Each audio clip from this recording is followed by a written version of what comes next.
नमस्कार दोस्तों, मैं प्रशांत कोचिंग संवाद इंडिया के मंच पर आप सभी हार्दिक स्वागत करता हूं, हार्दिक अभिनंदन करता हूं। संवाद इंडिया के मंच पर आज की चर्चा शुरू करने से पहले हमारा आप सभी से आग्रह है कि अगर आपने संवाद इंडिया चैनल अभी तक सब्सक्राइब नहीं किया है तो कृपया उसे सब्सक्राइब कर दें, साथ ही बेल आइकन जरूर दबाएं जिससे संवाद इंडिया के अपडेट आपको समय से मिलते रहें। संवाद इंडिया के मंच पर आज की चर्चा है जीएसटी के संदर्भ में। जिस तरह से जरूरी खाद्य पदार्थों पर जीएसटी लगाई गई है उसका तमाम विरोध पूरे देश में देखने को मिल रहा है। लगातार आम आदमी के साथ साथ जो प्रमुख विपक्षी दल हैं सारे देश के, वो भी लगातार इस विषय पर पार्लियामेंट के अंदर और पार्लियामेंट के बाहर विरोध प्रदर्शन कर रहे हैं। आम विपक्षी दल सरकार पर दबाव बना रहे हैं कि जीएसटी की जो नई दरें लागू की है खाद्य पदार्थों पर, आटे पर, दही पर, दूध पर, वो सब वापस ली जाए, क्योंकि उससे आम मध्यम वर्गीय परिवार, निम्न मध्यम वर्गीय परिवार सीधा प्रभावित हो रहा है। विपक्षी दलों का सीधा ये सरकार पर आरोप है कि वह निम्न मध्यम वर्ग की कमर तोड़ देना चाहती है। देश का जो मध्यम वर्गीय परिवार है, और निम्न मध्यम वर्गीय परिवार है, वह पहले से ही महंगाई के कारण बहुत त्रस्त है। उसके जो रसोई का बजट है वह दुगुना तीन गुना हो चुका महंगाई के कारण, और ऐसे में दूध पर, दही पर, पेंसिल पर, शॉर्पनर पर इस तरह से जो जीएसटी की मार उन पर की गई है, वो जो बजट है वह और गड़बड़ा जाएगा। ऐसे में सरकार को अविलंब बिना किसी देरी किए हुए उन जीएसटी की दरों को वापस लेना चाहिए, जिससे आम मध्यम वर्गीय परिवार को राहत दी जा सके। कांग्रेस पार्टी के नेतृत्व में समूचा विपक्षी दल लगातार संसद परिसर में गांधी प्रतिमा के नीचे विरोध प्रदर्शन कर रहा है जीएसटी के दरों को लेकर,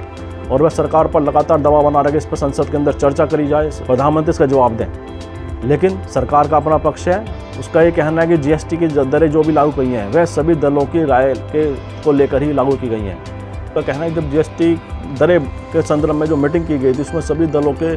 शासित राज्यों के प्रतिनिधि बैठे हुए थे, सभी की राय को लेकर एक सर्वसम्मति राय बनाई गई, उसके बाद जीएसटी दरें लागू की। लेकिन विपक्षी दलों का ये सीधा सरकार पर आरोप है कि उन्हें बिना किसी सोचे समझे जीएसटी की दरों लागू कर दिया है, जो कि सीधा मध्यम वर्गीय परिवारों की और बोझ डालने के समान है। तो ऐसे में करों का जो बढ़ता बोझ है वह आम आदमी के रसोई के बजट को बिगाड़ दिया है, और आम सरकार का खुद ये मानना है कि निश्चित रूप से महंगाई बढ़ी है। ऐसे में हम तमाम उपाय कर रहे हैं, प्रयास कर रहे हैं महंगाई कम करने के लिए, लेकिन जिस तरह से जीएसटी की दरों में टैक्स का जो बदलाव किया गया है उससे महंगाई